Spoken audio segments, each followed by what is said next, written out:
Hola hermanos, hola amigos, ¿cómo están? ¿Listos para ocuparnos un ratito de la palabra del Señor? Estábamos viendo en el Evangelio de Lucas, terminando el capítulo 23, luego de la muerte de Jesús. A partir del versículo 50 nos encontramos con un título que dice Jesús es sepultado. Y acá arranca con la descripción de un personaje muy interesante, que más allá de este personaje nos echa luz, nos deja ver que existía un grupo importante de personas, no solamente del pueblo común, gente sencilla, sino también gente importante que había llegado a creer en Jesús y que había visto en Jesús la esperanza del Mesías. Dice Lucas en el capítulo 23, versículo 50, había un varón llamado José, que era de Arimatea, una ciudad de Judea, el cual era miembro del concilio. Y lo describe así Lucas: varón bueno y justo, ¿no? Era muy importante, son atributos importantísimos, varón bueno y justo. En su corazón, lo que Lucas nos describe, y que Lucas sabemos que él no lo conoció tal vez, o tal vez lo conocía porque después se contó entre los hermanos a este José, pero habrá recabado información de muchas otras personas y muchos otros testigos que daban fe de esto, de que él era bueno y justo. Este hombre, José, también esperaba el reino de Dios y no había consentido. Fíjense cómo Lucas se encarga de dejarlo a un costado de la sentencia. Él no había estado de acuerdo con la sentencia. Dice, no había consentido en el acuerdo ni en los hechos del concilio cuando condenaron a Jesús a muerte. Él no estuvo de acuerdo, él no votó a favor. Él y también tenemos a otro personaje llamado Nicodemo, que también era miembro del Sanedrín, miembro de ese cuerpo de sacerdotes y nobles y que gobernaban, digamos, de facto, gobernaban el pueblo de Israel en ese tiempo. Él no estaba de acuerdo. Fíjense cómo lo describe. Vamos a ver cómo lo describe Mateo. Mateo dice que vino un hombre rico. Acá sabemos otro detalle, que era rico, aparte de ser bueno y justo, y que no había consentido, no había estado de acuerdo en la sentencia. Le parecía injusta la sentencia a Jesús, porque justamente era bueno y justo, y ese juicio a Jesús había sido totalmente fraudulento. Mateo nos agrega que era un hombre rico, que se llamaba José, que había sido discípulo de Jesús. Acá nos da otro detalle.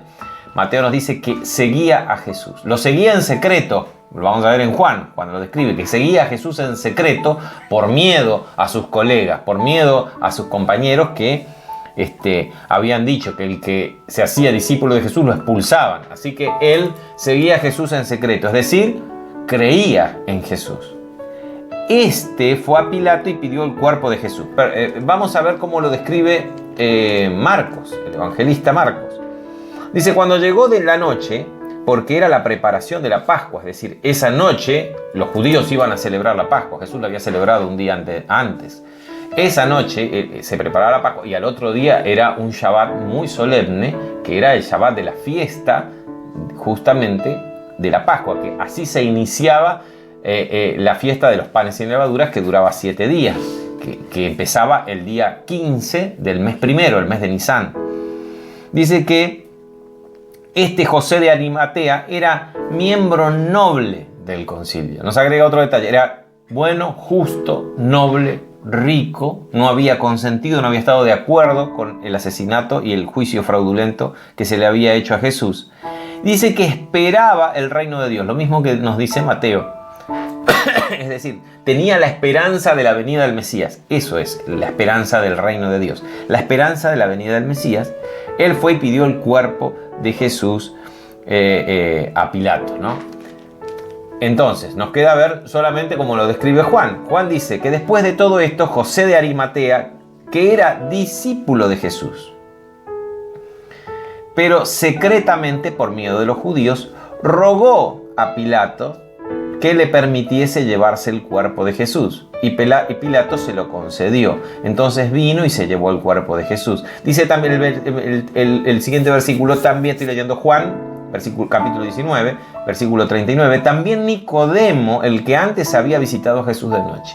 Ahí está. Vemos cómo había un grupo de personas notables, de personas que eran de la alta sociedad de ese entonces en el pueblo de Israel, que seguían a Jesús, habían creído en Jesús. Nicodemo, que había visitado a Jesús de noche, vino trayendo un compuesto de mirra y aloes, como 100 libras. Y tomaron pues ellos el cuerpo de Jesús y lo envolvieron en lienzos con especias aromáticas, según era la costumbre entre los judíos. Y en el lugar donde había sido crucificado había un huerto, y en el huerto un sepulcro nuevo, en el cual aún no había sido puesto ninguno. Fíjense que acá se cumple la profecía de que Jesús, si bien había sido muerto entre malhechores, dice Isaías 53, con los ricos fue en su muerte, porque fue sepultado en un sepulcro nuevo que no había sido usado jamás, un sepulcro que era de la familia, era para la familia de José, este hombre, José de Arimatea. Ahí fue puesto Jesús. Y allí fue puesto por causa de la preparación de la Pascua de los judíos, porque como les decía, esa noche, había que celebrar la Pascua. Y porque aquel sepulcro estaba cerca, ahí lo pusieron a Jesús. Bien, entonces nos encontramos con personas nobles, justas, personas que tenían esperanza en las promesas de Dios dadas en los profetas tantos siglos antes, ¿no? Esa es la actitud del corazón que es propicio para que Dios revele su verdad y llegue la fe y llegue realmente la verdad de la luz de Dios a los corazones, ¿no? Un corazón justo, simple, noble, bueno. Dice, volviendo a Lucas, que es el pasaje que en realidad tendríamos que analizar, dice que este también esperaba el reino de Dios y no había consentido en el acuerdo ni en los hechos de el Sanedrín. Fue a Pilato y pidió el cuerpo de Jesús. Dice que fue con osadía, porque en realidad no era que uno iba directamente al gobernador y decía, mira, quiero hablar con vos. Él fue con osadía, o sea, ahí directamente ya no se escondía más, como nos dice Juan, que él lo hacía en secreto. Acá ya directamente ya no había más secreto. Él era un seguidor de Jesús y pidió el cuerpo. Pilato dice que se asombró de que ya hubiera muerto, porque los crucificados morían, era una muerte lenta, una muerte espantosa, dolorosa y muerte lenta. Generalmente morían por asfixia.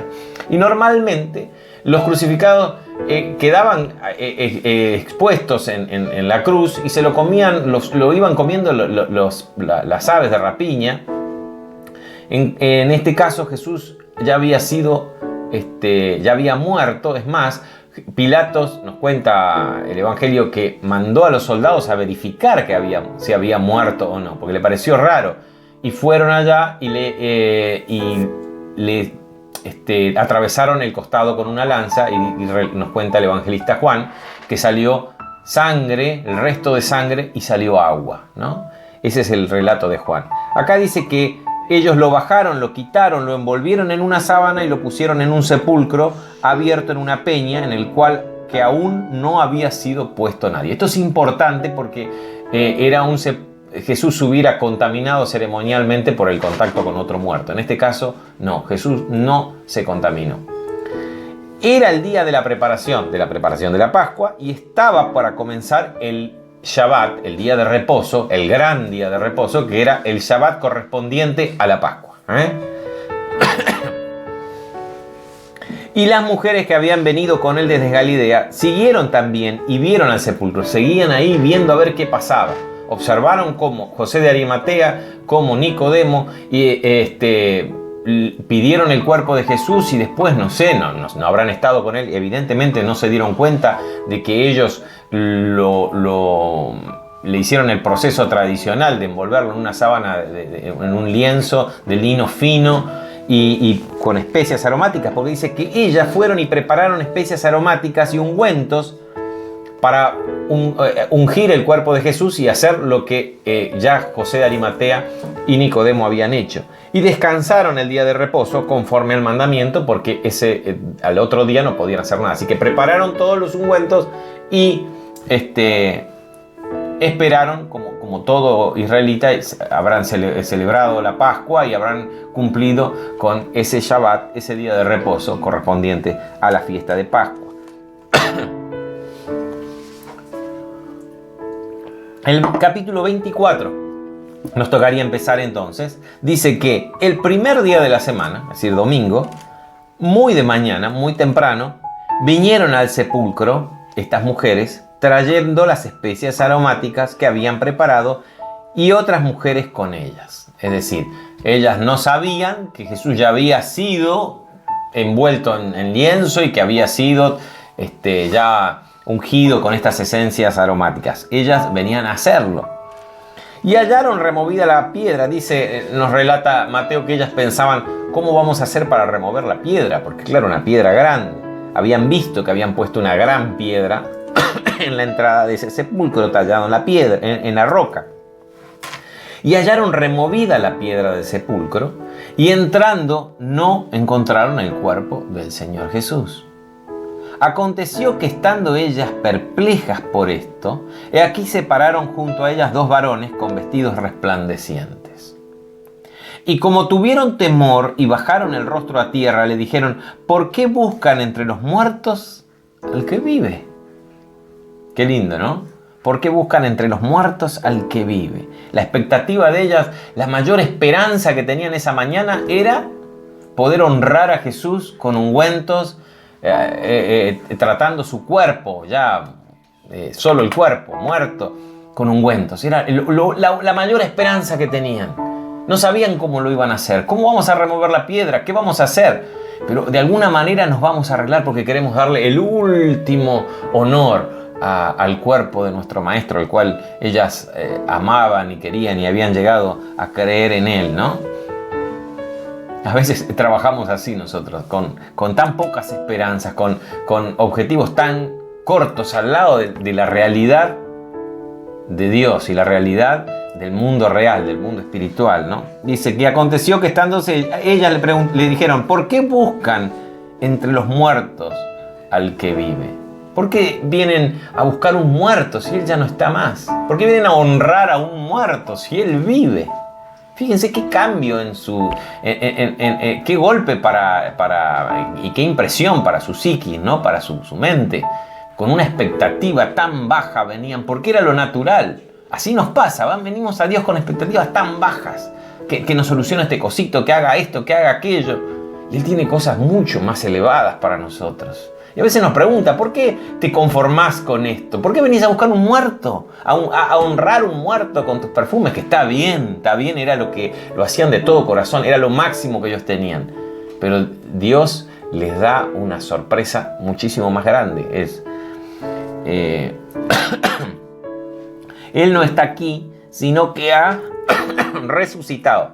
Acordaos de lo que os habló cuando aún estaba en Galilea. Recuerden lo que Él les dijo. Él dijo muchas veces que Él iba a morir y que iba a resucitar. Nada más que ellos no la podían entender. No la podían entender. Así pasa también, muchas cosas de la palabra que conocemos, que sabemos, pero no son nuestras todavía. Pero va a llegar un momento, va llegando el momento en que se van revelando y se van haciendo parte de nuestro acervo, de nuestro depósito de conocimiento y de maduración espiritual. Dice, no está aquí, Él ha resucitado, así como lo dijo cuando estaba en Galilea, diciendo, es necesario que el Hijo del Hombre sea entregado en manos de los hombres pecadores y que sea crucificado y resucite al tercer día. Todas estas cosas Jesús ya lo había explicado. De todas formas, en este momento tampoco lo entendieron las mujeres. Pero de alguna manera Lucas pone este relato acá para explicar lo que aconteció. De alguna manera hace una interpretación teológica del hecho histórico. Entonces ellas se acordaron de sus palabras, se acordaron de que Jesús había dicho ese tipo de cosas. No entendían mucho, pero se acordaron de que sí, que Jesús se había referido al tema. Y volviendo del sepulcro, dieron las noticias de todas estas cosas a los 11 discípulos. Y son 11 porque Judas ya no estaba más. y a todos los demás que estaban con los discípulos. Imagínense cuando llegaron estas mujeres, sorprendidas de la experiencia que habían tenido, básicamente del hecho, el hecho era real, era Jesús no está, el cuerpo no está.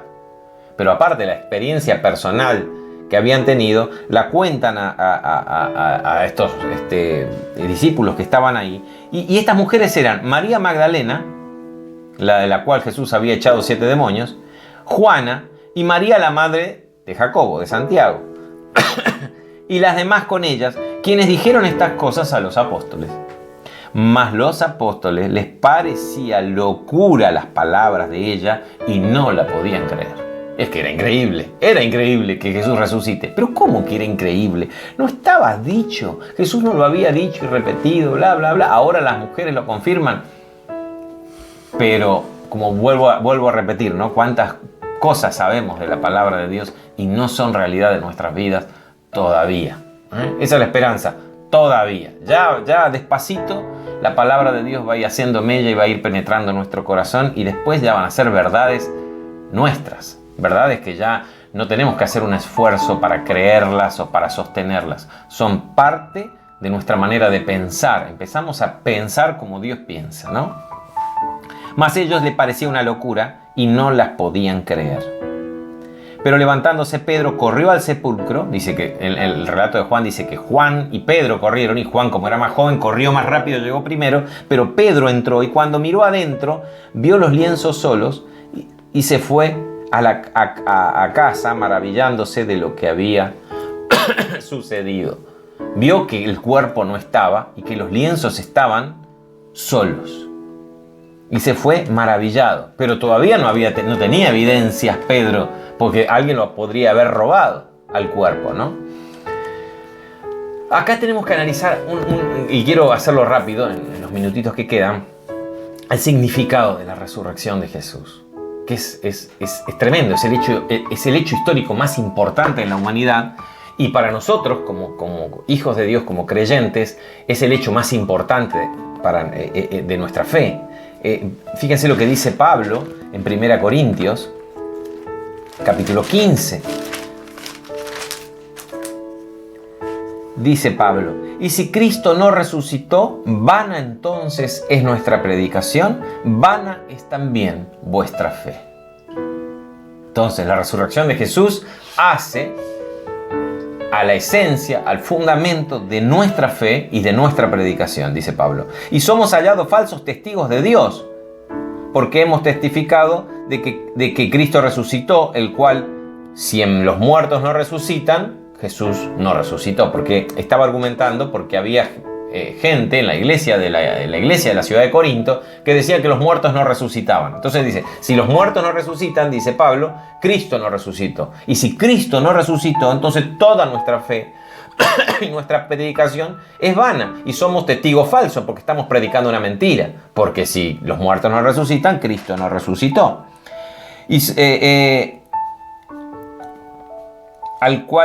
Pero si los muertos no resucitan, tampoco Cristo resucitó. Y si Cristo no resucitó, vuestra fe es vana, aún están en vuestros pecados, ¿no? Pero dice que Cristo dice que primeramente les enseñé, y es lo que él predicaba, que Cristo murió por nuestros pecados conforme a las Escrituras, y que fue sepultado y que resucitó al tercer día conforme a las Escrituras, y que apareció a Pedro y después a los 12, después apareció a más de 500 hermanos a la vez, de los cuales muchos viven aún y otros ya han muerto, apareció después a Jacobo, y así, y así, así. Entonces el argumento de Pablo, ¿no? Cristo resucitó. Y esa es la base de nuestra fe. Ahora, este hecho lo podemos analizar primeramente como un hecho histórico, el hecho histórico de la resurrección, que si bien nosotros nos cuesta entender la dimensión, porque nosotros cuando entendemos algo, presten atención que cuando entendemos algo siempre estamos comparando. Cuando nos encontramos con algo nuevo, tratamos de ver parecido a qué cosa que ya sabemos que existe y ahí le vamos encontrando la vuelta. Esto es una especie de cosa que hace, porque esa es nuestra manera de aprender. El problema con la resurrección es que es un hecho único. No tenemos con qué compararlo. No lo podemos comparar con la resurrección de Lázaro. Porque Lázaro resucitó, pero tenía el mismo cuerpo mortal y corrupto que antes de morir. Jesús, en la resurrección de Jesús ya es un cuerpo transformado, así como nosotros lo vamos a tener. Entonces tenemos que tener dos miradas. Dos miradas quiero ver hoy, dos perspectivas. Primero, desde observar el hecho histórico de la resurrección, podemos resumirlo en una palabra, o dos palabras, o palabras sinónimas. Triunfo, victoria.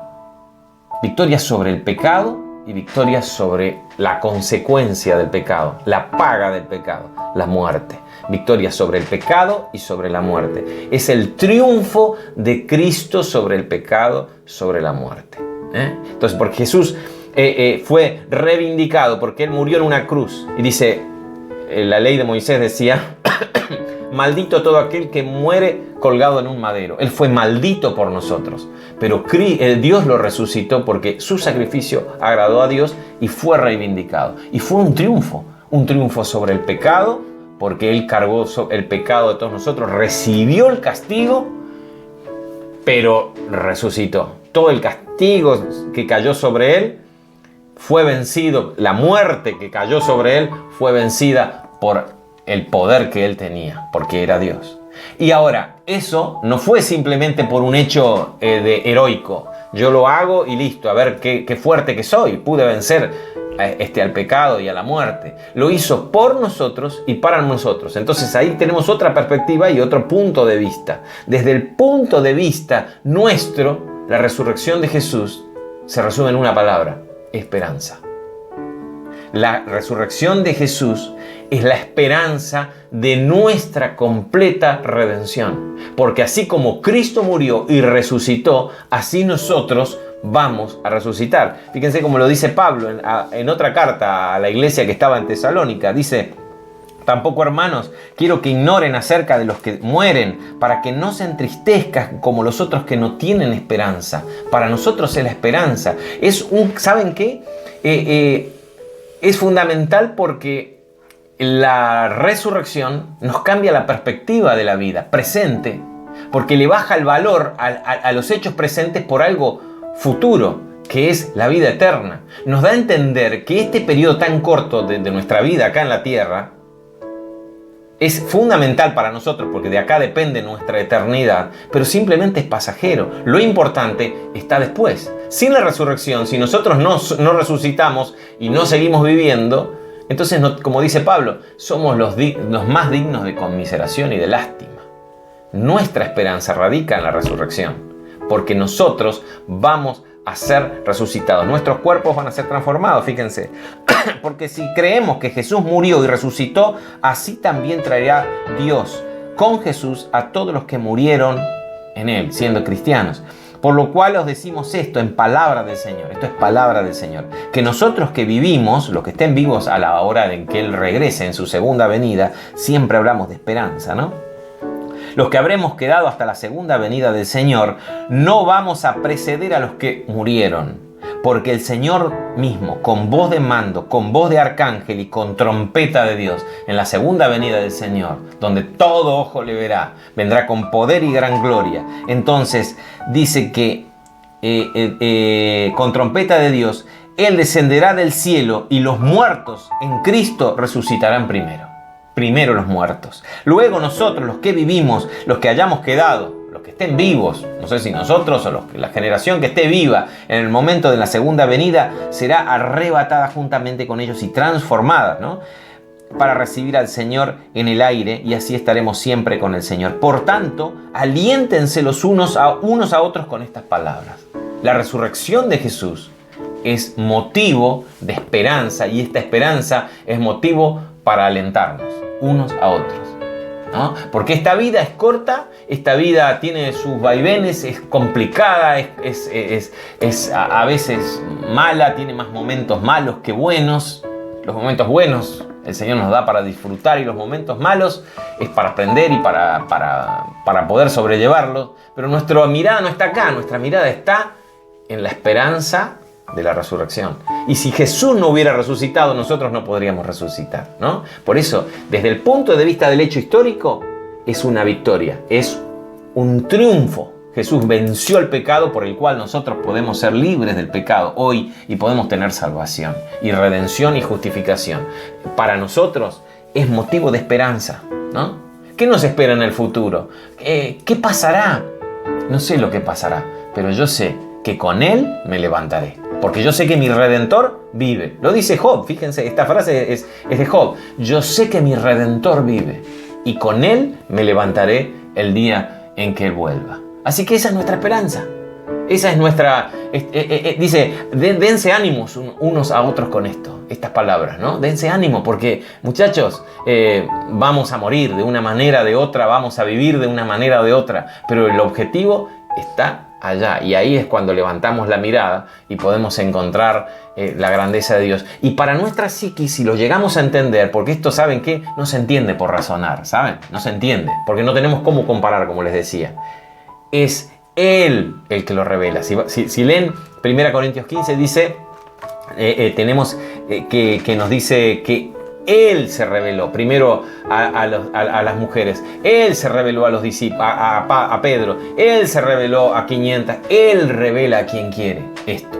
Pero una vez que lo tenemos, es motor de esperanza para nuestra vida presente, es motor de esperanza para nuestra vida futura. Y en esta esperanza y por esta esperanza es que podemos caminar con la cabeza en alto, sin miedo a nada, porque no importa lo que pase acá, esta vida es esta vida. A nosotros nos importa lo que pase allá. Bien, continuamos entonces con un pasaje maravilloso la semana que viene. Gracias por acompañarme hasta acá. Que el Señor los bendiga.